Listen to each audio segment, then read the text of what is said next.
really long-winded, and we need to be out of this room by 8. So first thing, players, turn these things off, please. Okay. Parents, if you would silence them, I'd appreciate it. I'm very easily distracted. Much better if I didn't hear phones going on. My name's Mike Smith. I'm the college placement director for the club. I was in that role with another club for the previous 6 or 7 years. Coached with that club for a few years before that. Before that, I was the men's soccer coach at St. Edward's University for 17 years, and during those 17 years, I also coached the women for 9 years. So I've seen the recruiting stuff from both sides and worked at it from both sides. So I've got a pretty good handle on how recruiting works. The very first thing that I want everybody to know, all of the players to know, is that college soccer can be the most fun, enjoyable, rewarding part, not the most important part of your 4 years in college, but it can be the most rewarding part and the most fun part and what you'll remember the most. But it's hard. It's really hard. If you don't like working at soccer, you can get up and walk out the door right now and nobody will think the less of you. Because I'm telling you, it's really hard. You come in 2 weeks before school starts, you go through 2-a-days, in between practices in the morning and the evening, you're sitting there watching film. And it's not nice little practices. It's guys and girls going really hard. They can demand a bunch of time from you, but there's nothing quite like a group of players coming together for a common goal, playing together, especially a freshman class, being together for 4 years. My former players, when I've talked to them over the years, almost all of them will say that 2 or 3 of their 5 best friends are former teammates of theirs from when they were in college. So it's a really, really cool experience, but if you don't like working hard at soccer, don't do it. You're gonna run away screaming in no time, okay? But if you love the game and you love being part of a team or you love competition, it's pretty hard to match college athletics, but it's tough. This is a soccer club, and I'm not gonna spend too much time on stuff that doesn't have to do with soccer, but parents, you know this, players, you need to know this. Whatever you study in college, you're gonna be stuck with that sort of career, unless you go back to college and get another degree. You're gonna be stuck with that sort of career for 30 or 40 years after you graduate from college. So you have to pick a school academically first that's a good fit for you. It's no good to go to a school because, oh, I've always wanted to play for your school, right? I've always wanted to play here or in this city or whatever, and academically it's not a good fit, and then you get ready to graduate and you're sitting there going, I gotta get a job in this. It's really important that you put academics first. Odds of playing professionally are really slim. This is something that I swiped right off of the NCAA website. 7 in 10,000 high school seniors that play varsity soccer eventually make it to play in pro and make a living doing it. Not make millions that they can live on for the rest of their lives, just make enough money to live on while they're playing. Okay? 7 in 10,000 isn't very good odds. Okay? And that doesn't mean Bundesliga and, you know, La Liga and stuff like that. That means anywhere where you can make a living. Chances of playing college are pretty good. If you're on a team that's prime or USCA or higher, and I'm not going to go through how I came up with these statistics, but if you're on a team like that, you've got a better than a 50-50 chance to get the chance to play in college. Okay? Now, whether the college you get a chance to play for is the right fit for you is another question.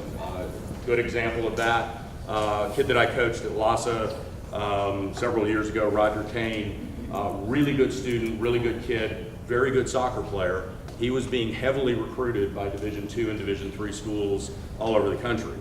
He got into Stanford. Stanford's the 3-time Division I national champion. He wasn't going to play at Stanford. He knew he wasn't going to play at Stanford, and he made the right decision. He went to Stanford. So I count that as somebody that had the opportunity to play because there were 15 or 20 colleges that wanted it. Okay? But the college that was the right college for him wasn't someplace he was going to play. So, other than academics, there are a couple of things that I want to go over pretty briefly. Financial aid and costs I'm going to spend a little bit of time on.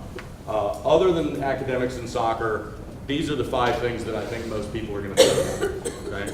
You're going to think about costs and availability of financial aid. I'll talk about that in a minute.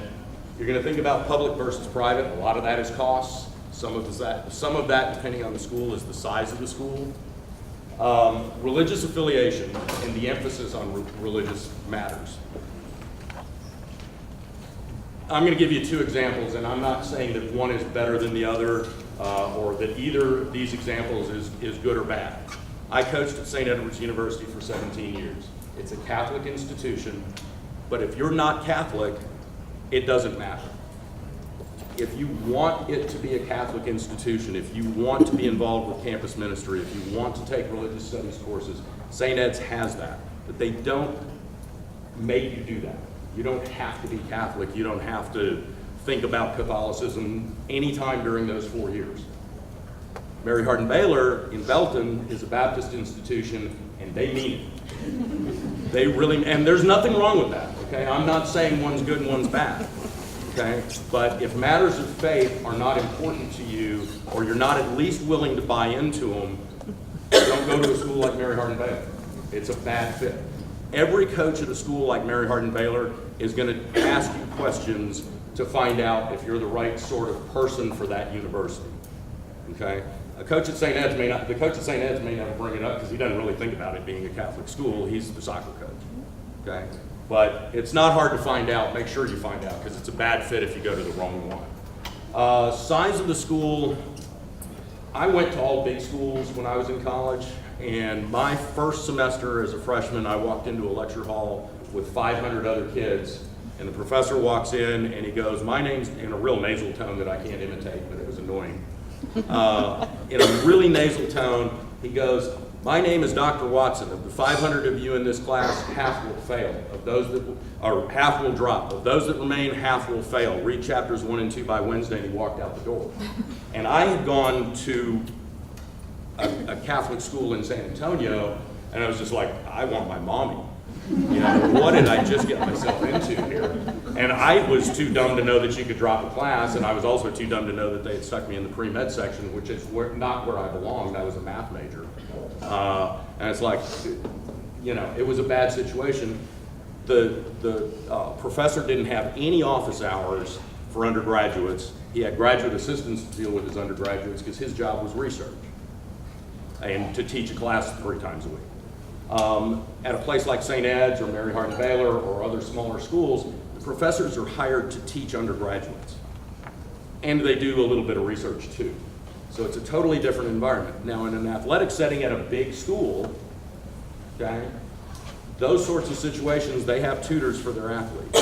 So that can easily balance it out, but that's stuff that you need to look into when you're thinking about the size of the school you go to. Geographic considerations, do you want to be close to home? I've coached kids that it's like, what university is the farthest place from mom and dad? That's where I want to go. And then there were others that I don't want to leave town. I need to stay in Austin. I had a lot of success recruiting San Antonio because it wasn't home, but it was close enough to take laundry back.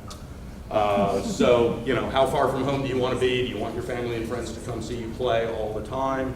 Or do you want them to see you play maybe once a year when it's family weekend or something like that? Also the environment. Do you like being in the mountains? Do you like going to schools in Colorado? That kind of thing. So, let's talk about money. Parents, you're going to love this. Kids, some of you probably don't care. There is a perception out there, and it's not entirely incorrect, that private schools are outrageously expensive, and I can't afford to go there, so I won't even look. Don't take that approach, okay? Private schools aren't necessarily way too expensive because there's a marketing thing that they do that I'm going to explain to in a minute that can sometimes make it affordable. Parents, anybody looking to buy a pickup truck? Come on. Who wishes they could buy a pickup truck? Oh, there we go. Oh, okay. Yeah, the player wants a pickup truck. Okay, so what's your name? Andrew. Andrew. So I'm going to put on my Truck City Ford salesman hat, and that Ford F-150 2018 Super Crew, 4-wheel drive, it's worth $52,905. It's on sale right now, $38,649. You need to get up, well, I don't know if you have a checkbook, right? But you need to get up and get out of here and go buy that truck, right? So the truck dealer is trying to do two things with this. Okay. First off, they're trying to create a sense of urgency. It's the end of the model year. As soon as you walk on the lot, it's like, oh, limited supply. They're going to be out. We're going to be out in a couple of days. You know, so they're going to try to make you feel a sense of urgency. Colleges don't do that. Okay. But what colleges do is this. This is an actual university up in Massachusetts, Regis College. One of my former players was looking at going there. He ended up going someplace else. But I was curious, and I got on their website a few years ago, and I found this cost estimator that almost all private schools have on their website under financial aid. Parents go to the website, financial aid, you'll find a cost estimator at most private schools. Okay? Tuition and fees at Regis are almost $40,000. Room and board is almost $15,000. Books, supplies, personal expenses, all that totals up to $57,625. If you just look up cost of attendance, that's what you're going to see. And you're going to go, oh, that's way too expensive. I can't Regis College, right? Okay? But they have a special deal for you. Okay? And not Stanford, not Yale, not Harvard, but most private schools take the approach that they want you to perceive that the value of education is this much, and they're only going to charge you this much. Okay? I put in a student. I acted like I was a student. I put in a 3.85 GPA, which is a good GPA. I put in a 1200 SAT score. My parents' income was $87,000 a year. And we had 2 kids in the family, only one in college. And this was the package that came together.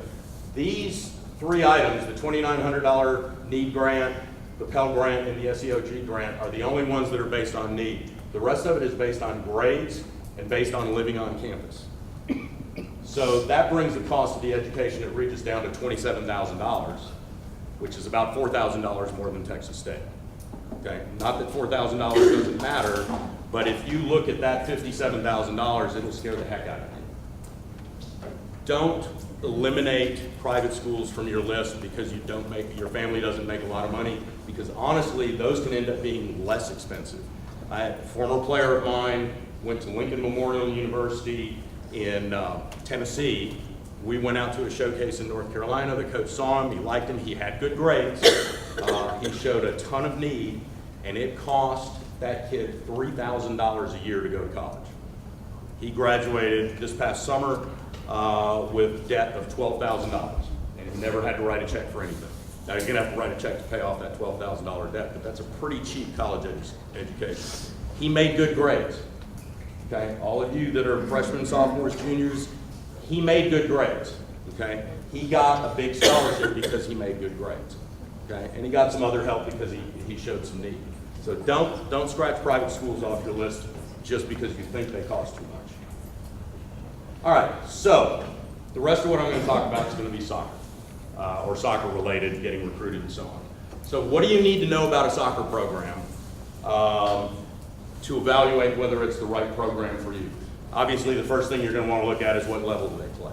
Everybody wants to play for UCLA or North Carolina or Wake Forest, or on the women's side, Notre Dame or Santa Clara or North Carolina, right? Everybody wants to play for those schools, but that's not realistic for most of them, okay? You need to look at what division they play in and how they do in that division, okay? You need to look at their scholarship availability and your likelihood of getting one. I'm going to go through all of this in detail in a minute. What your likely playing time is going to be, what the university's commitment to the program is. It's really easy to tell. Drive up to the campus, go look at the soccer field or fields. Okay? If they have a football team and a lacrosse team and a soccer team that all share the same field and it looks like garbage, they don't have an enormous commitment to this. Now, if that's a landlocked university, you know, if it's a university in the inner city, you know, maybe they only have one practice facility on campus and they play games off campus or vice versa. But in most cases, you can tell by the condition of the facilities what kind of commitment the university has to the program. And time considerations, which I'll go over in a second here. So, I've got an example player for you. This is probably one of the best players in our club, regardless of age. Okay? This is not the average one of you necessarily. Okay? Johnny Doe, Johnny's actually, his name wasn't Johnny Doe, but Johnny's actually a former player of mine, and he was being recruited by Wake Forest as a walk-on, which means they wanted him to come into the program and they weren't going to give him any scholarship money. Okay? So that, if you ever heard the term walk-on, that's what it means. They told him he was going to redshirt as a freshman. Redshirting means you're not going to play as a freshman, but you get to practice with the team. You can play spring games, but the fall games that count, you don't play. Okay? So Johnny was going to be down the ladder on the team. They told him that he thought he had the potential to play a little bit as a sophomore and maybe could be a starter as a junior. Okay? So that was the very highest level Johnny Doe could have played at. Absolutely the very highest level. Wake Forest is top 10 Division I program, right? So he was also looking at several schools, and he didn't end up at Wake Forest. When he visited Wake Forest, his very quick understanding of the program was every single player in that program wanted to be a professional soccer player. That was their goal in life. That's what they were there for. It was their job to become a great soccer player, and that was as important or more important than the academics. For Johnny, that was not the priority. So he visited, and he realized very quickly it was the wrong place for him. But if he'd have gone there, his first year he'd have gotten 0 playing time. Second year, maybe he'd have gotten some playing time. Third year, maybe he'd have gotten to be a starter, and maybe he would have not succeeded. His scholarship was going to be 0. The level of challenge would have been extreme. If you want to be the best soccer player you can ever be because you want to play pro, then you have to shoot for the highest level. Because playing against good players all day, every day, players that are better than you, is either going to make you fail or it's going to make you succeed. Okay? But for Johnny, that was going to be really an extreme level. His possibility of failure was very high.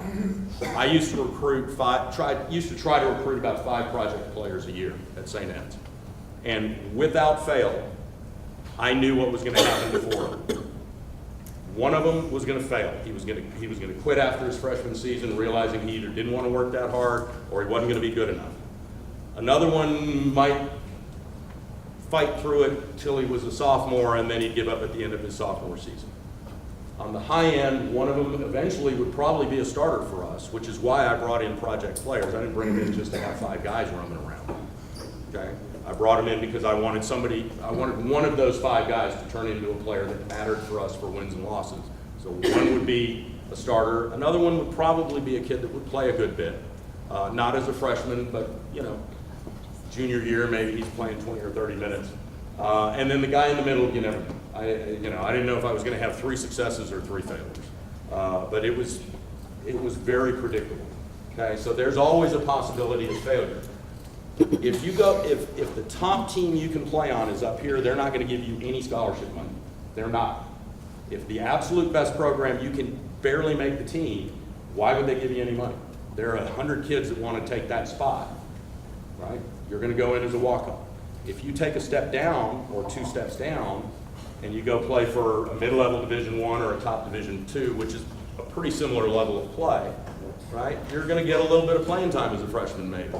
And by the time you're a sophomore or a junior, you're probably going to start for that team. If you go to a mid-level Division I or a low-level, or mid-level D2 or a low D1, you might get a nice scholarship. Johnny went to St. Edward's University, or visited St. Edward's. They made him a small scholarship offer, paired with an academic scholarship. It was a halfway decent package. He didn't choose St. Ed's, but it was a reasonable package for him.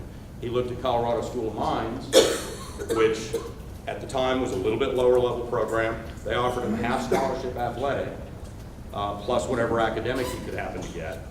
And they told him that if he did as well as they expected him to, he'd be on a full ride his last 2 years. Excuse me, Trinity University wanted him. They're a top level D3. Now, Division III by definition is non-scholarship, but there are a few Division III programs like Trinity, Messiah, there are a few others, Hardin-Simmons on the girls' side or on the women's side, that the coach can go into the financial aid office and say, I really want this kid. It's like, come on, you need to help him out. So they don't call it athletic scholarships, but they get help. Johnny was being recruited by Trinity. They made him a reasonably nice offer. If he'd have gone to Mines or to Trinity, he'd have played a lot. His level of challenge wouldn't have been as extreme. It would have been challenging, but it would have been extreme. And chances he'd have failed were pretty slim. Okay? So I had a conversation with a parent a few years ago, and I didn't realize that people didn't understand that. Okay? If you're barely good enough to play at Wake Forest, they're not going to give you money. And if you go farther down the ladder, you're going to get more scholarship money. That's just the way it works. The other thing to consider is winning. Okay? If you go to a bottom feeder program in Division I, Division II, Division III, they're probably going to keep losing. Okay? If you don't deal well with losing, maybe you're better off going to a good D2 instead of a bad D1 because the experience can be more enjoyable. Okay? So don't get caught up too much in what the division is. I was really, really proud of Johnny because he chose to go to a good Division III program where he played a lot as a freshman. He started sophomore, junior, and senior year. He chose that school because it was the right school. He went to Roanoke up in Virginia. Okay? He got a ton of playing time. He really enjoyed the experience. He was challenged as a player, certainly not as much as if he'd gone to Wake Forest, but he was challenged. They won a fair bit. They won the conference tournament once, I think, and I think they made their conference final a couple other times when he was up there. Division III, you have a lot more free time in the off season, which I'll get to in a minute. And he wanted, I think Johnny wanted to get far away from mom and dad. Dad used to scream at him during soccer games on a regular basis, so I think he only wanted to hear it once a year during parents' week. Pretty sure. All right, so one of the things that people need to think about is athletic scholarships. Like I said, if you're shooting for the highest level you can possibly consider, you're probably not going to get any money, or at least not athletic money. These are maximum allowable scholarship amounts. In Division I, the women can have 14, the men can have 9.9. In Division II, it's 9.9 for the women and 9 for the men. Division III is non-scholarship by definition. Like I said, the very top programs, they can probably go in and say, hey, come on, you know, these are the 5 or 6 kids that I really want this year, and they get them a nice financial aid package. All of a sudden, a kid that's never been a captain gets a leadership scholarship or something like that. It happens all the time. Whoops, wrong button, I'm sorry. Notice that the NAIA, a lot of people don't think about NAIA schools. There are a lot of good schools and a lot of good programs in the NAIA. Oklahoma City University has a good program, men's and women's. They're obviously in Oklahoma City. And they have good programs and it's a good school. And there's more scholarship money in a top NAIA program than there will be in Division II and even in Division I on the men's side. For those of you that money is a big consideration, or for those of you that are worried that maybe I can't get into a 4-year school, junior colleges are a really good option. When you think about, let's say, a good Division II program with 9 full scholarships, that's 9 full rides cut up between all of the players on the team. That's not every year 9 scholarships to hand out. It's 2.25 scholarships per year on average. Okay, so scholarships in men's and women's soccer are partial scholarships for the most part. Okay, if you go to a junior college, that's 9 scholarships for the freshmen and 9 scholarships for the sophomores because they graduate and they go on to 4-year schools. So for those of you that are thinking, junior college isn't for me, if there's a good academic fit for you in a junior college, don't overlook it, especially if money is a big consideration. Very briefly, time commitments in college soccer by division. In the fall, everybody's the same. You're going to come in, you're going to do 2-a-days for 2 weeks. A lot of times teams will come in a week or 2 before their official practices start to have captains practices. That's become real common these days. You go through 2-a-days, school gets started, you get into your regular season. It's 6 days a week on the field. They're allowed Division I, Division II, Division III, and NAIA. I'm not sure the junior college rule. They all allow 20 hours a week. Okay, so that's what your coaches can demand from you. That doesn't include travel time. That doesn't include time that you're in the trainers getting taped up or getting treatment. That's on the field or in a classroom watching film or in the weight room. 20 hours a week. So it's a job. Okay, now that doesn't mean they always will use all 20 hours, but most most college soccer programs, you're going to give them 16 to 20 hours a week during the season. When the season's over, things change quite a bit. Division I and II can keep asking you for eight hours a week until the end of the semester. Well, I think the week before finals they have to stop. But Division III, as soon as the season's over, you're done until the spring. Okay, so you get more time off in Division III, even in the late part of the fall. Then in the spring, it's really different by division.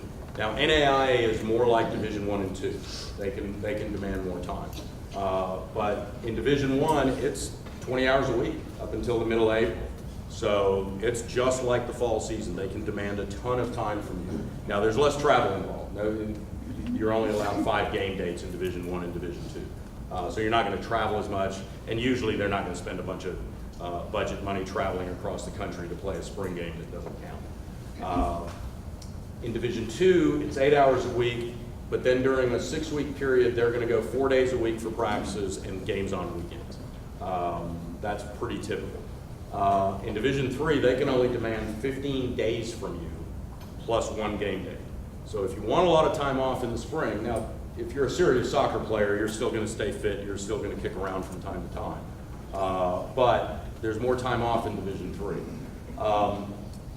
There are optional captain's practices at very many Division III schools. The really serious programs, they have captain's practices. At Trinity, they start Trinity men. I'm not sure about their women, but I'm pretty sure it's the same because the Trinity head women's coach used to play on the men's soccer team, so he learned everything he knows about college soccer from the head coach on the men's side. They have optional captain's practices Monday through Thursday as soon as the fall semester starts. Now, they are optional in that I've got a huge test on Thursday, so I'm going to miss Wednesday. Captains aren't going to go run into the coach saying, "Oh, Johnny Doe missed practice yesterday." But if the captains don't see you for a couple of weeks, you're going to have a chat with the captain, or the captain's going to go have a chat with the coach. So they're individually optional, but you need to go to most of them. So when you visit a university, the kids will tell you. The coaches might not, but the kids will tell you how things work. So how do you figure out what division you should be playing in or what level you should be playing in? The very first thing you need to do is go watch college soccer games. I had a conversation with a player of mine several years ago. He was on what used to be called a Super 2 team, which is kind of top of alpha, bottom challenger level, okay? So below prime, below SCL. And he came up to me and goes, "Coach, I'm pretty sure I can't play Division I, but I bet I could play Division II, right?" And I don't think the look on my face gave away the fact that I thought he was an idiot. But he wasn't anywhere close. And the first thing out of my mouth was, "Have you ever seen a college soccer game in person?" And I'm pretty sure I said it in that tone. He said, "Well, no, but I've watched some games on TV." Video slows everything down. Okay? If you watch UCLA play against Stanford on the Pac-12 network, they look this big and they don't look like they're all that fast. It's shocking. It's really shocking. So I told this kid, "I want you to go watch a college soccer game this Friday," I think it was, at 7 o'clock. Hardin Simmons is coming and playing Concordia University. At the time, Concordia was a below average Division III and Hardin Simmons was an average Division III. I saw him at the game. The next practice, I said, "So what did you think?" He said, "If I don't really, really work at it, I'm not even going to get to play in Division III, am I?" I said, "That's right." Okay, so if you haven't seen a college game in person, you don't have any idea. You really don't. If you haven't seen a game in person, you don't have any idea. There are 5 women's soccer games in the Austin area in the next week that you can go to. Most of the smaller schools, Southwestern, St. Ed's, Concordia, they don't charge admission. UT, I don't think it's exorbitant. Men's games, there are 3 between now and next Thursday. Southwestern, St. Ed's, and Concordia all play. At St. Ed's, close to downtown, you can stand right next to the fence and you can watch those players go flying by you. And then you can determine, you'll have a lot better chance of determining, can I hang with these guys or not? And I had a team that I canceled a practice so that they would go watch a college soccer game, and almost all of them went to a St. Ed's game, and their practices changed the very next practice. They were like, "Oh my gosh, we gotta work like dogs if we're gonna get to play in college." Okay? Go watch a game. If you've not seen a game in person, you don't know. I promise you don't know. So after you've watched a game, and coaches that are here, you guys need to watch games as well, because we need to be able to advise our players about what level they can play at and what level they can't play at. Now you want to make a list of schools. It's fine if you think you're good enough and your coach agrees with you that you're good enough to play for a big Division I program like Johnny Doe was good enough to walk on at Wake Forest. That's fine. That can be your dream school, right? Wake Forest, North Carolina, for the girls in North Carolina, Notre Dame. You know, if that's what you really think you can do after you've seen games in person, after you talk to your coach, that can be your dream school. Okay? But don't make a list of nothing but dream schools, because almost invariably, not always, but almost invariably, if you hyper-focus on the very highest level you can play, you're going to end up disappointed. Okay? If you're just barely good enough to play for a good Division II program, okay, you're just barely good enough to make the St. Ed's roster or the St. Mary's roster or Dallas Baptist or whatever, and you hyper-focus on that, and you don't look at schools down below that level, if the coach gets to you and says, you know, yeah, you're probably good enough to make my team, but you know, I've got 6 kids that play the same position. I don't need another one of you. And the 6 kids that I have are all freshmen and sophomores, so best of luck. And I've had players that I've tried and tried and tried to get them to not look at just this, but look at this, and they usually end up disappointed. It's really important that you have a good long list of schools that are realistic for you, okay? Academically and athletically, by the way. And then safe schools. What happens if you get hurt during your junior year and college coaches don't get a chance to see you play, or it takes you a year or a year and a half to recover from a big injury? Okay? You need to have some safe schools on your list that you're communicating with, who will say, well, you know, I didn't think I had a shot at this kid, but she got hurt, and I don't know, you know, maybe I can get her now, and maybe that's the coach that's still interested in you, and it's still a good academic fit. Okay, so make a list that includes the whole range of where you feel like it's acceptable for you to play. How long should your list be? Freshmen, sophomores, your list should be long. You should be looking at 20 or 30 schools. Okay. By the time you're a senior, it should be narrowed down. You should have it down to 4 or 5 schools, maybe 8 or 10 if you get a really late start on it. Okay? When should you get started? If you're Johnny Doe and you're good enough to play for a top Division I program, or you're Janie Doe, you should get started when you're a freshman. If you're looking at lower levels, you've got a little bit more time. It's always good to get started as early as you can. On the women's side, girls, you need to start as soon as you can. Don't start in 8th grade, it's fine, right? But if you're good enough to play in Division II, you should be after it for sure by your sophomore year. There are a lot more women's college soccer programs, and the competition for players is much more severe on the women's side. And what has happened over the years is that coaches of women's soccer programs are going after kids earlier and earlier and earlier. And for example, the St. Edward's women's coach, now I haven't had a conversation with him in the last few months, but the St. Edward's women's soccer coach is not looking at seniors. I'm almost positive he's not looking at seniors unless a kid decommits. If a kid who made a commitment a year or two ago decommits, it might free up a little bit of scholarship money. Okay? He's pretty close probably to having his 2020 class sorted out. Okay? On the men's side, he's got his 2019 class pretty close, but his 2020 class, he's still working on it for sure. So there's a year's difference between the men and the women. The good news on the girls' side is you commit earlier and you can kind of, you know, okay, I'm done, I can stop stressing about it, I've committed to such and such university, and you can maybe enjoy your junior and senior year a little bit more than the guys will who'll be stressed about it until they commit. Parents, you'll notice a gigantic difference in your kids. If they're serious about playing soccer in college, the day after they commit, they're a totally different kid. They'll be stressed out for a while if they're really serious. It's never too late to get started. Coaches will never pass on a great player, but they're going to run out of scholarship money. So get started as soon as you can. Okay.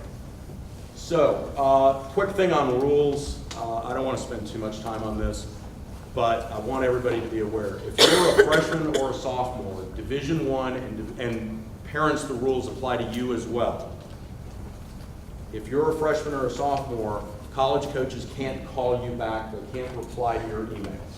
They're not allowed to reach out to you including returning phone calls, including replying to emails, until in Division I, September 1st before your of your junior year, and in Division II, June 15th before your junior year.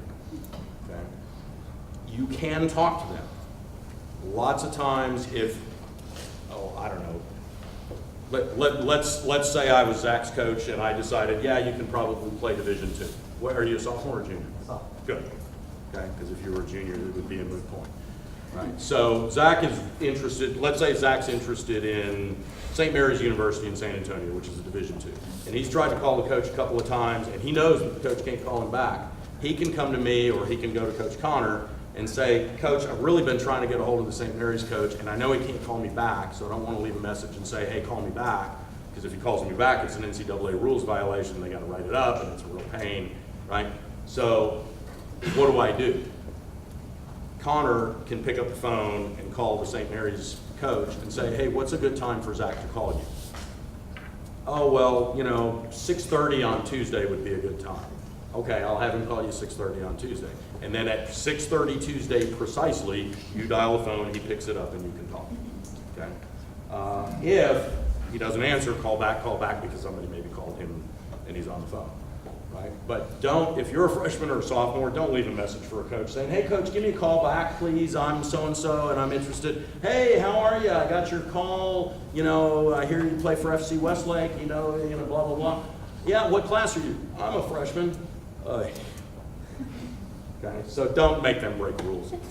It's not the end of the world, but it's a 2-page report that has to be filled out and sent in, and they get a slap on the wrist and they can't coach their team for an hour or something like that. So it can get pretty annoying. Contacts, face-to-face contacts in Division I aren't until your senior year. Face-to-face means face-to-face off campus. Okay. Notice that in Division III they can call you back, they can email you back. Okay. And again, I don't want to spend too much time on this. All right. So when we first got started with College Fit Finder, I thought, well, I'm going to have a demonstration and all this.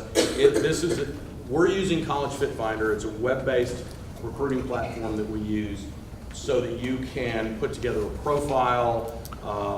Managers that are going to showcases, you'll love this. You batter the kids into submission and get them to get their profile put together, and then you just hit print, and it prints out a nice handy brochure for taking to showcases. Managers and coaches will like it a lot. Staff, we can get access to it as well. What you want to do with your profile, and I've got an example profile in a minute here. You'll want to put pretty thorough information about academics, athletics, and so forth. I have been very impressed with College Fit Finder, and you'll get emails about how to log on and what you're supposed to do and all that. You'll start getting them Monday or Tuesday. It's great for college soccer program searches. They rate every program by division, 1, 2, 3, 4, or 5 stars. So if you know you're looking for a mid-level Division II program, you can put 3 stars Division II, and you can give it a geographic area, all the D2s that are 3-star in Texas. And after the 3-star programs, it'll list 4-star and 2-star and all the way down. And if you say, maybe I can go to a better program, bump it up to 4 stars, it's great. It's really good all over the country. It's so-so for academic searches. I do not recommend it for academic searches.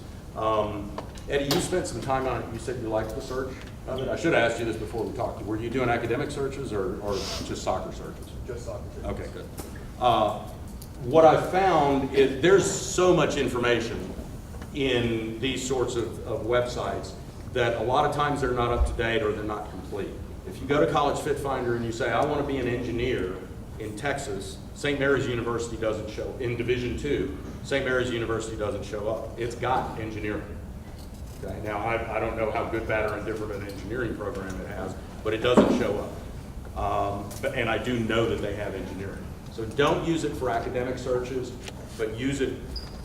It's really, really good for college soccer program searches.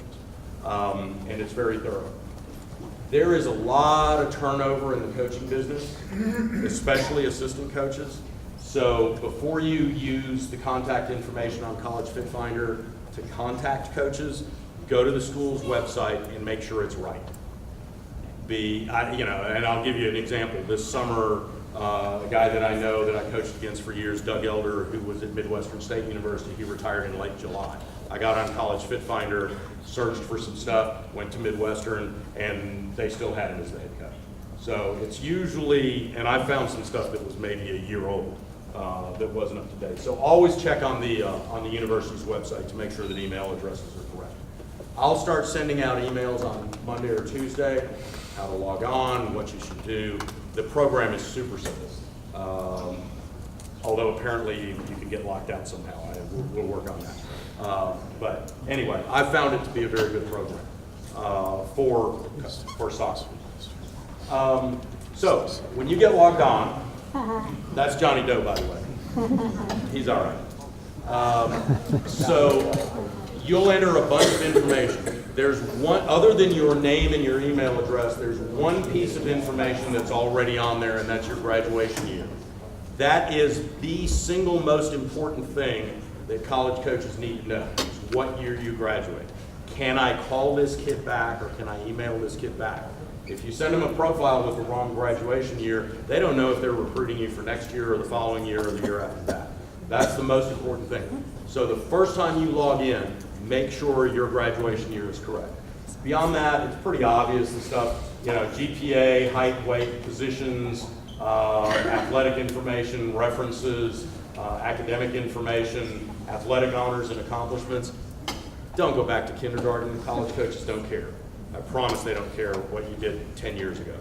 Go back 2 or 3 years. For those of you that are freshmen and sophomores, you probably have to go back into 7th and 8th grade. If you're a senior in high school, nobody cares what you did in middle school anymore, unless there was something just tremendous. And I can't think of anything, but right, you can put in academic honors and accomplishments, academic coursework, volunteer work. If you're not doing any volunteer work, definitely, even if you're not inclined to want to do that sort of thing, it does look good if you've done it. And then other clubs that you have. This profile is something that you can generate a PDF, and every time you email a coach, you're going to attach your profile. Okay? So, the very first time you're going to contact the coach, you're going to send them a very thorough email. Okay? If you're wanting to take a picture of something, take a picture of this screen. Don't take a picture of the next two. I'll tell you why in a minute. Okay? Your first email is going to be addressed to the coach by name, and you're going to reference their school by name. Okay? No, dear coach, no, I'm interested in your school. Because if you send an email that says, dear coach, I'm interested in your school, you know what that coach is going to know? You couldn't take the time to send that coach an email addressed to him or her about their school. You just sent 50 or 100 emails out. Okay? So you need to show that you're interested in their specific school. Okay? The initial email or letter should say who you are, where you're from, that you play for FC Westlake, and which team. 01 girls red, 01 boys. It should say what positions you play. With the exception of goalkeepers who cannot play on the field, try to be as broad as you can. Don't lie. Okay? I mean, if you play outside back and you trip and fall every time somebody tells you to go play forward, don't tell them you can play forward. Okay? But if you usually play left back, you can probably play center back, and you can probably play on the wing. Okay? So when you list positions, list a primary one and then some additional ones, because it tells the coach that you're versatile. Okay?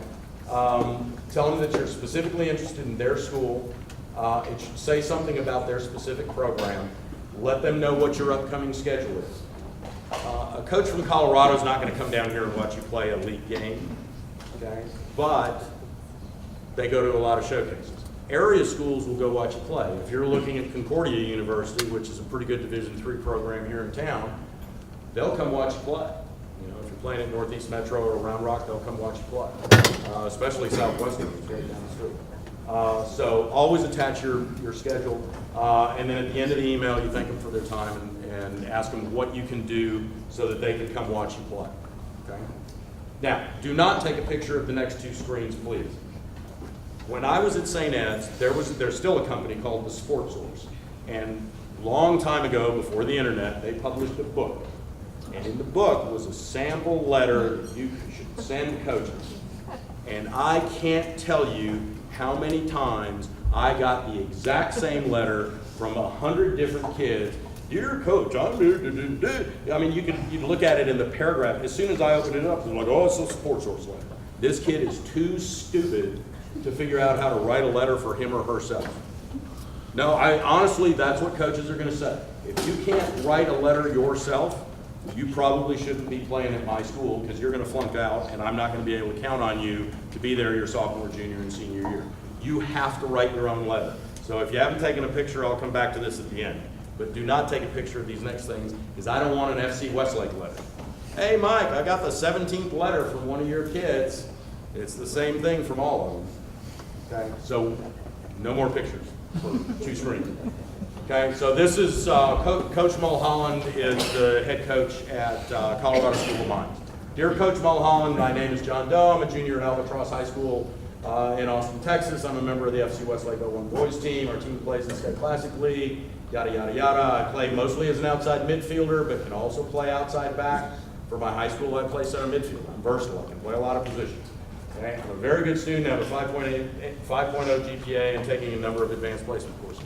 That word has to change for every email you send.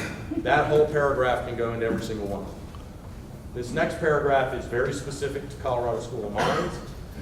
Mines interest me for several reasons. I'm very interested in majoring in either geophysical or petroleum engineering, and I know that Mines has outstanding programs in both areas of study. I also very much want to play college soccer, and I know that your program is always one of the top teams in NCAA Division II and the RMAC. I spent enough time on your website to even know what conference you're in, okay? Rocky Mountain Athletic Conference.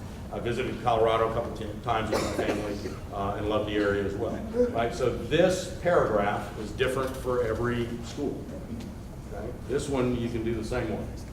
Okay? The next 3 paragraphs for the most part should be the same.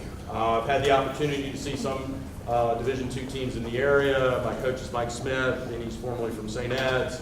And he's indicated he thinks I can play at that level as well. Or my coach is Connor Edmondson, and he's seen St. Ed's play, and he feels like I'll be able to achieve that level of play, blah, blah, blah. Okay? And this is how you can contact my coach. I realize being up in Colorado, you're not going to be able to see me play any regular season games. We're going to be in these showcases. I'll get you the schedule information as soon as I have it. A copy of my profile is attached to the email for review. If there's anything additional I should be doing to have the opportunity to show you what I can do as a soccer player, please let me know. I want to thank you for considering me for the Ore Diggers men's soccer program. I even know your mascot. And I look forward to the opportunity to speak to you in the future. Okay? So there's basically only one paragraph in this that's specific to that school, and then a few words in it and a few other paragraphs. Your letter should include that information. It should not look exactly like that, because I don't want the FC Westlake letter. All right, so your first email is going to be that. It's going to be really thorough. This is who I am. This is what I can do. I know the level. I know your school. This is why I'm interested in your school. I play all these positions. What do I need to do so you can see me play? So how much do you contact them after that initial email? During the school year, I'd contact them roughly once a month. I had a conversation with a player a few years ago, 2 years ago, 3 years ago. I haven't heard back from the coach from such and such school. Really? And I knew he'd been trying to contact him for a while. I said, when's the last time you sent him an email? 2 or 3 months ago. And this was in December. He tried to contact him in the middle of the soccer season. The first thing you need to know is that college coaches are super busy right now. This is the best time for us to get organized because they're not paying attention to you at all. They're trying to figure out how to win soccer games and win their conference and go to the NCAA tournament and all that sort of stuff. Recruiting isn't the top thing on their list right now. That doesn't mean don't contact them right now, but we've got a little bit of time to get organized, unless you're a senior, in which case you need to really get on it. But during the school year, contact them about once a month. You know, hey coach, wanted to get back in touch, sent you my profile a month ago, and you come up with the reasons to send them an email. I just took the PSAT and I got my score back, and it equates to such and such on the SAT. Season milestones, a hat trick, goalkeeper gets a couple of clean sheets. Any excuse to just stay at the front of their mind. Okay? When you're a senior, after you've applied for admission and after you've been accepted. A lot of times admissions offices aren't very good about, or don't realize that somebody's a soccer player, so they don't let the coach know that they've applied or been accepted. So always let them know when that happens. Before and after showcases. Okay, a lot of our teams are going to be going to showcases this year. You should be sending 3 emails to a coach before a showcase and 1 email to the coach after. The email you send, the first email you send is going to be, hey coach, we're going to such and such, if you've been in touch with the coach already. Hey coach, just found out we're going to be playing at the Lone Star Showcase, or I just found out we're going to be playing at the Blue Chip Showcase, or whatever it is that we're going to. Hopefully you can come watch us play at such and such dates in Houston, or such and such dates in Dallas. That's all you need to send. Then, about 2 or 3 or 4 or 5 weeks later, you get your schedule. Hey coach, I got my schedule for the Sports Source Showcase. Here it is. Hopefully you can come watch me play. And then the week of the showcase, on Monday or Tuesday, you send them another email saying, hey coach, just a reminder, here's my schedule for the showcase. Hopefully I'll see you out there. Now they won't talk to you during a showcase. They're not allowed to. Okay. They may talk to you at the end of your last game, but they can't talk to you during it. After the showcase, and this is a hard email to send because sometimes the response isn't what you want to hear, but it's important to get feedback from coaches. If you have a list of 25 schools, your job is to narrow that list down. Coach comes out and watches you play, you send him an email Monday or Tuesday, hey coach, did you come back, get a chance to come out and watch our team play? Hope you did. If you did, please let me know what you thought. If the coach sends you an email back, hey, I really appreciate you getting in touch with me, but I don't think you're a good fit for our program. Best of luck. Bye-bye. That basically means they don't feel like you fit, or they don't feel like you're going to be quite good enough for their program. Or they have too many players in your position. Okay? But it's important that you make a good long list and then you narrow it down. Because eventually the goal is to go to 1 school, not 20. Okay? So it's important that you send that follow-up email. Especially if you know that a coach went, and we'll always try to find out who came and watched us play. We'll always want to be giving you guys a list of these are the schools that came out and watched us play. So if you know the coach that you contacted came out, you got to start with thank you for coming and watching me play. Don't overdo it, but you have to stay in touch. Okay? Be persistent, but don't be a pest. Nobody wants to hear from you 3 times a week for 6 months. Okay? But they're extremes, right? Some people figure once every 3 months is good enough, and some people are like, oh, I didn't hear back, it was yesterday. Okay. So stay in touch, but don't be a pest about it. Okay. And again, don't expect much response in the fall. They're busy. They're really busy in the fall. Okay. So here's some tips on communicating with coaches. The first thing is until you've established a point of contact, you need to email every coach on the staff. And I'll give you an example. Trinity University's men's program has 3 coaches on staff. They all have email addresses with the university. If you go to their website, I believe it's under athletic information, staff directory, and then you go find the soccer coaches. There are 3 of them that have email addresses. Now they have volunteer assistants that don't. At Trinity, Paul McGinley is the head coach on the men's team, and he doesn't read his emails ever. Edward Carty, the assistant coach, is the recruiting coordinator, and he's the one that pays attention. Okay? And Paul's a really good coach, and he's a really good guy, but he gets about 150 or 200 emails a day, and he's just like, I don't have time. Right? So email all of the coaches until you hear back from one of them. Then you figure that's your point of contact, and you don't have to contact all of them anymore. Okay? So always include all of them. Always attach your up-to-date profile. Best thing you can do on College Fit Finder, after you've got a profile put together, something changes, your GPA went up, you got a new academic or athletic honor, your SAT score or SAT score went up, something like that. Go into College Fit Finder, change it, download the new PDF, and delete the old one. Okay? And then every time you email a coach, attach the profile. Don't make them go back to 6 emails ago when you did attach the profile. Attach it every single time. If they remember everything about you, they don't have to open it. Okay, but attach your profile every time you email and make sure it's up to date. Always include your upcoming game and tournament schedule.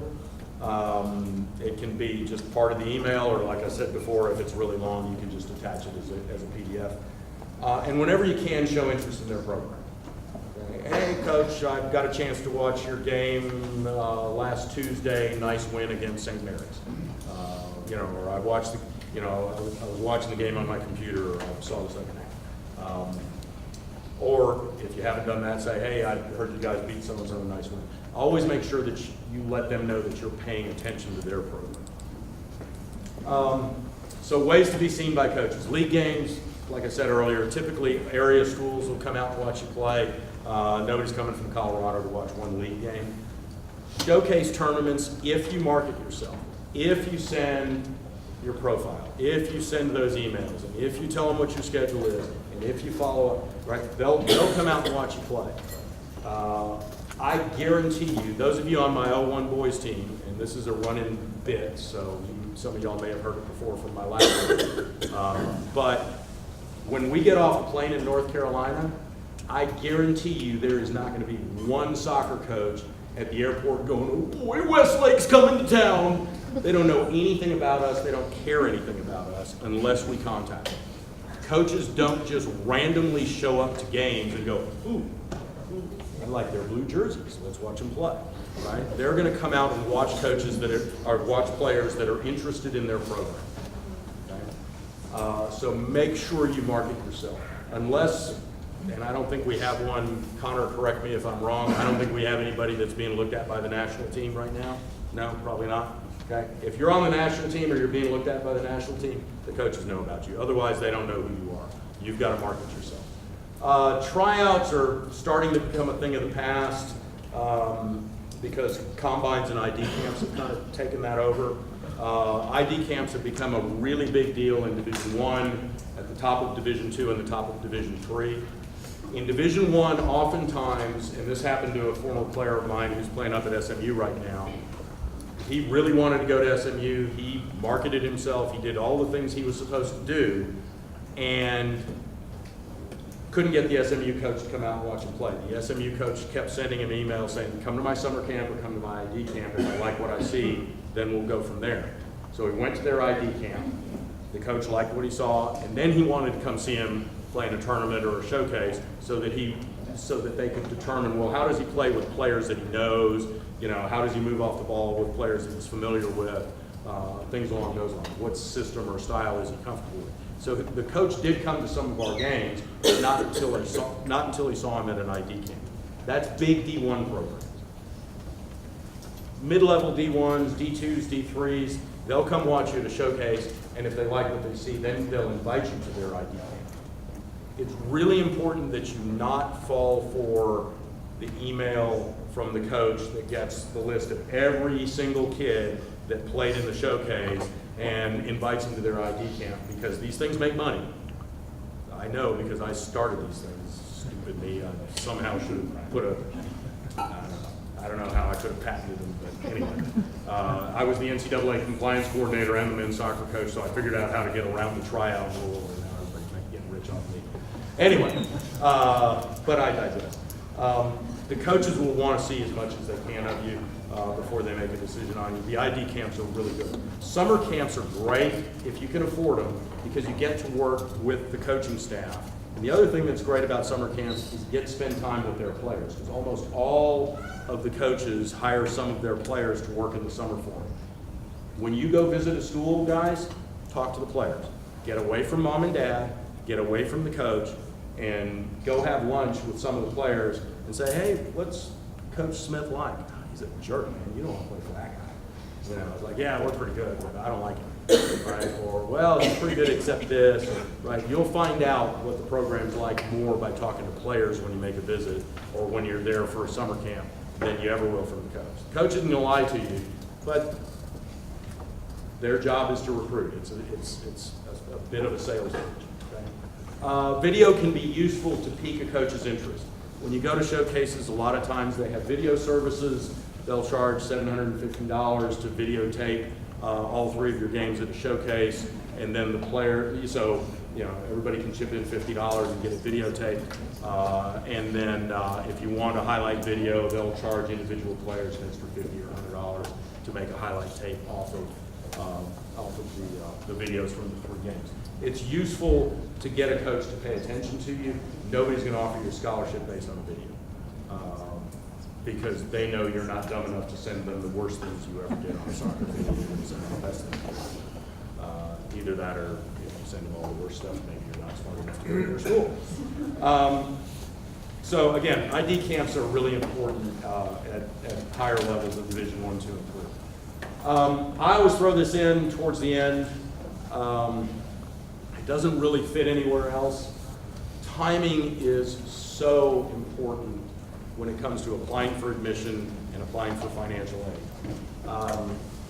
If we go back to Regis College with the financial aid thing that I put together up there, that $19,000 academic scholarship.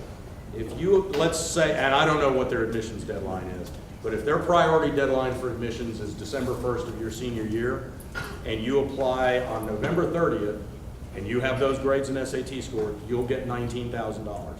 If you apply on December 2nd, you'll get $500 or $1,000. You'll get very, very little. You have to meet deadlines. That, in the application process, that's the single most important thing, is make sure you meet deadlines.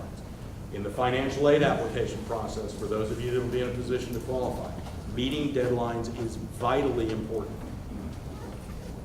At St. Ed's, when I was there were kids that would get grant packages upwards of $20,000 or $25,000 in need-based grants if you met the deadline and you were a good student. If you didn't meet the deadline, you were lucky if you got $2,000 or $3,000. So if you want, especially private schools, to be affordable, you have to meet deadlines. It's really, really important. So, last thing.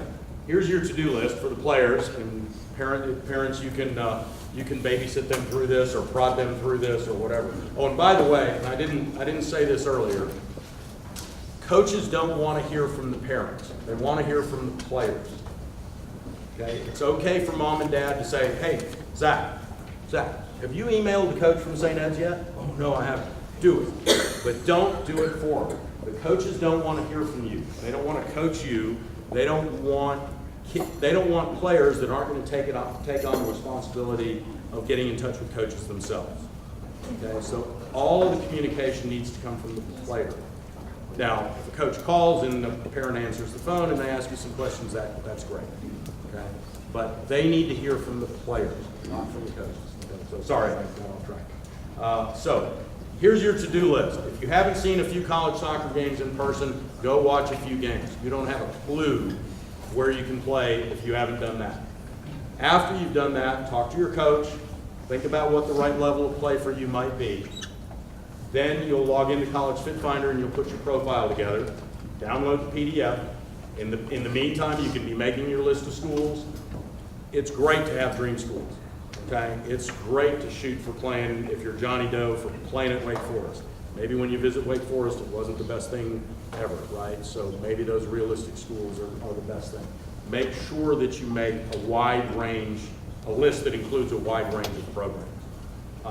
Clean up your social media. Coaches will check. I'm too old to be doing Instagram, but right, Facebook. Right? Facebook is about as advanced as I get. Okay. Don't put something stupid on your social media. Don't ever do that. Okay. College coaches will find it. They have volunteer assistants that spend time looking through social media to see what boneheaded things some kid said, okay, or what stupid picture they posted. Okay, so clean it up. As soon as you've done all that, then start contacting coaches. Okay. What the club's going to do, I'm available to meet with you guys whenever I'm available. Okay. For the next couple of weeks, I'm setting that aside for juniors and seniors, because if you're a junior or a senior, it's urgent and you need to get after it. Okay. You should all have my email address if you're here, because that's how you found out about this event. Okay. So if you're interested in sitting down with me after you've gone and watched the game and you have a fairly decent idea of what your level is, I'm happy to meet with y'all. Meet with your coach. Happy to sit down with groups. If like Connor, if your team wanted to sit down one day, maybe after a game on a You know, if they have a game that finishes at 5 o'clock on a Sunday, we can meet and chat with the group and deal with issues that are specific to their team, okay? It's going to be easier to do in groups. We've got 22 high school age teams in the club, so obviously it's going to be tough for me to have 327 meetings. But I'm available if you need to talk to me. Talk to your coaches, but get after it. If you're a junior or a senior and you want to play college soccer, you need to be after it now. If you're a sophomore girl, you need to be after it now. Okay? You guys have got to get after it. Okay? Freshmen, unless you're really special, and I don't know that we have anybody that's, well, all of you are special.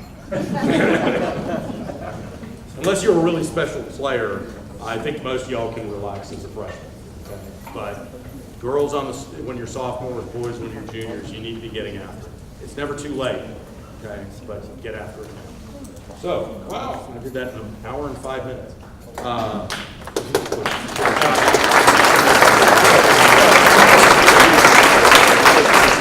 anybody have any questions? I don't usually let anybody ask questions in the middle of it because I address a lot of it. Yes? My question is, early in your development, freshman or sophomore year, you're thinking about college, community college. Neither of my kids seem to be here in that age range. Seem to have an idea of like where they want to go to school or whatever. So I was just wondering, developmentally, how often do you see that kids really turn it on later and decide they really want to, and then what kind of opportunities are available if you miss that? It just seems like, kids are being asked for a decision that they're really not psychologically ready to make. Right, especially on the girls' side, it's awfully early. To be honest, if a kid really loves to play soccer and they love to work at it, they're going to enjoy college soccer. And on the girls' side, they need to be looking into it when they're signing. If they just, let me give you an example. We had a preseason camp, and the Friday of the preseason camp, we did a fitness thing over at the WAC. And I was just there monitoring laps. I could tell who the serious soccer players were and who weren't serious soccer players by the way they were running. Okay? If they're really serious soccer players, they should start looking at colleges. That doesn't mean they know what they're going to want to major in or what they want to study. If somebody's super good at math, you probably want to include engineering schools on your list. Okay? If you stink at math, you probably don't want to include engineering schools on your list, right? Most college, other than engineering, most reasonably good-sized universities, 2,000 or 3,000 students or more, have 40 or 50 majors. Kids can think about, hey, am I likely to want to stay close to home? Am I likely to go far away? What am I good at? If somebody's going to go to a liberal arts school or is likely to go to a liberal arts school, there are thousands of them around the country, hundreds that have soccer programs. I think it's good for the kids to start thinking about it now. Really high-end soccer players basically are forced into making decisions when they're freshmen and sophomores, which nobody in the coaching business thinks that's a good thing, but to compete, that's what coaches do. And what's nutrition like though? So let's say in week 13, how many kids, because a kid who's a sophomore might be very different than a senior. I'm old, you gotta speak I'm up. sorry. I'm just wondering what the nutrition rate is. So they've gathered their team. What are the odds that the kid that they picked as a freshman or sophomore is really not who they thought they were by the time they're a freshman in college? Not real good. Certainly there's a chance. Coaches don't want to get a reputation for making an offer to a kid and then backing out. But if they offer, on the girls' side, very, very high-end players, you'll hear about kids getting scholarship offers as freshmen in high school, which I think is dumb. What's that? Yeah, and actually, I'm not up to date on that. They did make a rules change on that. Yeah. And I need to get caught up on that. You're right. They've made some rules changes on that. That's in Division I. It's not in Division II. But that's right because and Lindsay, the women's coach from UT that came to the college night was talking about that. I need to get caught up on that. But, you know, that's not going to keep coaches from saying, hey, I promise I'll make it affordable for you. I can't make you a specific offer. They'll find a way to get a commitment out of the kids. You know, you're a really good player. I know I'll be able to help you out. So, yes. Yeah, kind of along that same line. So, my daughter's a freshman. She starts doing the things on your list. She starts contacting coaches. Coaches can't contact her back right now. Correct. They can send information about But kids. you're saying that these coaches already know by the end of her sophomore year. They'll communicate through us. They'll communicate through you. That was my question, is how do we hear back from them? They'll communicate through the club coach or through the high school coach. Okay, so we will get communication, it's just not Well, direct. you will if they're interested. Right, if they're interested. Yeah. Okay. And a lot of times, you know, like a Division II school that really only starts seriously recruiting, you know, after somebody's sophomore year, you might not hear from them. And I might not hear from them. And then early in your junior year, you start getting emails, hey, I appreciate that you've gotten in touch with me. You know, they'll probably make it known to us, hey, you know, I've been hearing from Becky for, you know, 6 months now, and that's great that she's interested. You know, we're probably not going to start on that class until September. Yeah. How important is high school relative to boys soccer for a lot of these coaches? If your high school isn't that great, is it even more important? I think coaches like kids that want to play for their school because the college coaches coach for a school. As a general rule, if a high school team isn't very good, you know, coaches are going to go watch them in clubs way more often than they're going to watch them in high schools. High school soccer's gotten better over the years, but I remember, you know, when I was at St. Ed's, boy, January would roll around, it's like, okay, I got to go freeze and watch bad soccer. And there were exceptions, right? There, you know, back in the early 90s, when I was first getting started with St. Ed's, there were maybe 10 high schools in the state that had halfway decent soccer programs. You know, now it's a lot more than that.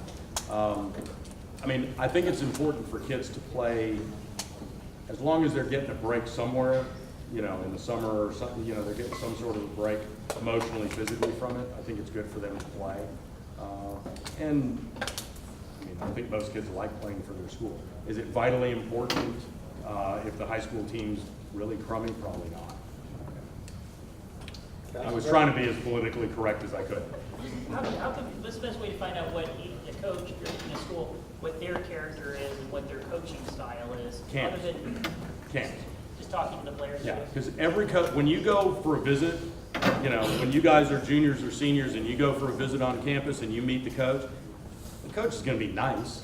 They're not going to say, hey, I was watching your game the other day and I thought you were awful. What's wrong? You know, they're not, you know, you're not going to walk into their office and get chewed out, right? That's not the way it's going to work. You can find out from the players. Like I was saying, when you make a visit, not you, when the players make a visit, at some point they'll get some time with players on their own, and you can ask the players questions. Now, the players that a coach puts kids with aren't going to be players that are going to be like, you don't want to come here, this place stinks. But, you know, when the dining hall at St. Ed's now is like gourmet, whatever, right? But when I first started at St. Ed's, it was dining hall slop, and it was terrible. And it was a lot. It was all you could eat slop. But anyway, you know, I didn't have to tell the kids that visited that the food wasn't any good because I knew my players were going to do it. It was like, yeah, the dining hall's bad. It's like, just after your freshman year, move off campus and you'll cook better than they do in this place. Now it's really, really good. But anyway, any other questions? Over here? Yeah. Just a quick question. How does being multi-sport athlete affect this equation? Because I know a lot of our players do multiple sports, and I see them very tired, kind of, you know, afraid, and I'm wondering how important that is to their success or not. I would say it depends on the age. Unless, I personally don't have a problem with kids playing multiple sports I'm when not they're in saying I middle do school. either, I'm just wondering Right. how it affects you.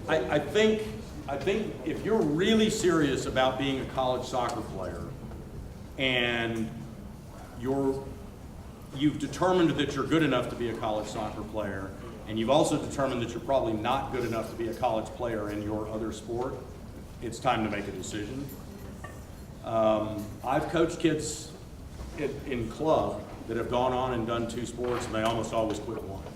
I coached a kid who loved soccer and was really good at cross country, and he went up to Southwestern and did both for a season, and his sophomore year he was playing soccer and he wasn't running cross country anymore because it was too much.